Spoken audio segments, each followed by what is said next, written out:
Bismillahirrahmanirrahim. Qur'an-ı Kərim bizlərə bir çox tarixi hadisələri bəyan eləyibdir. Mövla-i Müttəqin əleyhissalam da buyurur ki, Qur'anın dörddən biri tarixi hadisələrdir. Yəni tarixi hadisələri bilmək vacibdir və o cümlədən insanlar haqqa batil arasında olan müəyyən məsələləri bəyan edir. Bu günlərim sizlərə bir tabein haqqında, yəni sahabələri görən şəxs haqqında istəyirəm danışam. Bunlardan biri Sa'd ibn Cümeyrdir. Sa'd ibn Cümeyr kimdir? Sa'd ibn Cümeyr məşhur müfəssir İbn Abbasın tələbələrindən olmuşdur. O 45-ci Hicri ilində Küfədə dünyaya gəlmişdir və 95-ci Hicri ilində zalim Həccacın tərəfindən şəhid edilmişdir. Bu müfəssir, alim İmam Səccad əleyhissalamın həm də yaxın dostudur. Həm təfsir alimidir, həm fəqih idir, fiqh alimi, şəriət hüququnu gözəl bilirdi. Həm də hədis elmində gözəl bilgisi var idi, məşhur idi. Həm də öz dövründə təqvalı şəxs kimi və haqdan çəkinməyən, qorxmayan bir şəxsiyyət idi. Onun bir təfsiri var. Hud surəsinin 113-cü ayəsində وَلَا تَرْكَنُوا إِلَى الَّذِينَ ظَلَمُوا فَتَمَسَّكُمُ النَّارِ ayəsi var. Mənası budur ki, zalimlara meyl etməyin, yoxsa sizə od toxunar.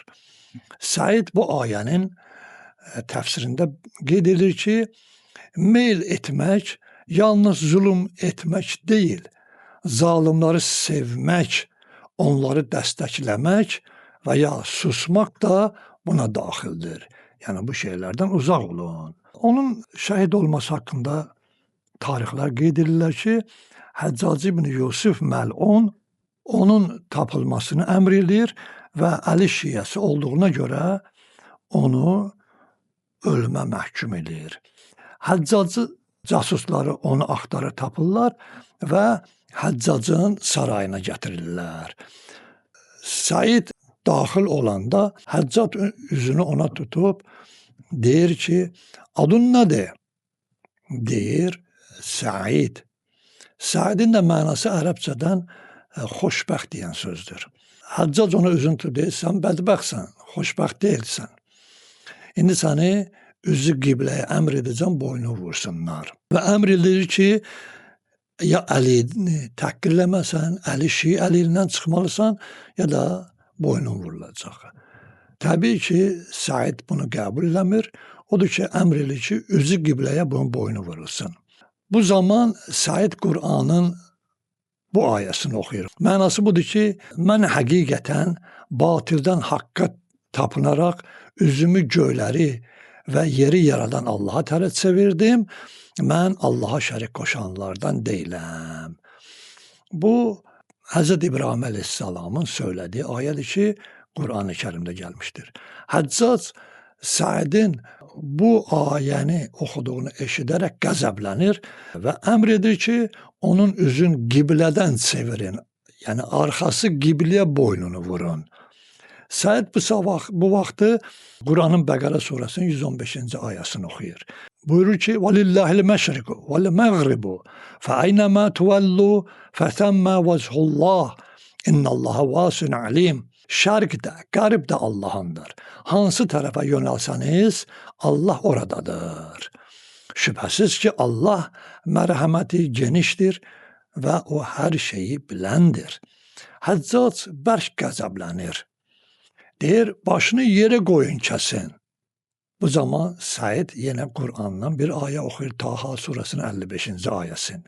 Minhə xalaqnakum və fiyhə nu'idukum və minhə nuxricukum taratan uxra. Mənası budur. Biz sizi ondan, yəni torpaqdan yaratdıq. Ona, yəni torpağa qaytaracağıq və bir daha oradan məhşərə qaldıracağıq. Həccac ixtiyarsız bağırır və deyir, boynunu vurun. Səid bu zaman belə bir dua eləyir. Allahümmə, la tusallituhu alə əhədin bə'di. İlahi, məndən sonra bu zalımı heç kəsə müsəllət etmə. Yəni yaşatmacınan, çox yaşamasın və Səidi şəhid eləyirlər.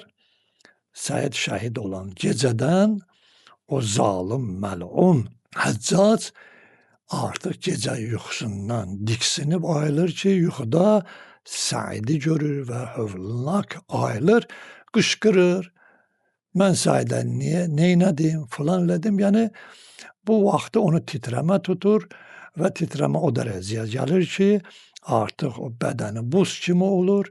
Gündüz bir neçə gün təxminən çox az bir müddətdə hətta od da qalatdırır və əlin oda da salır ki, bəlkə bədəni qıza və bu heç bir xeyri olmur. Bununla da cəhənnəmə vasil olur. Odur ki, insan bu tarixdən, bu tarixi hadisədən gərək ibrət götürsün. Əssalamu aleykum mən ihtədəl huda. Allahın salamı olsun hidayət əhlinə.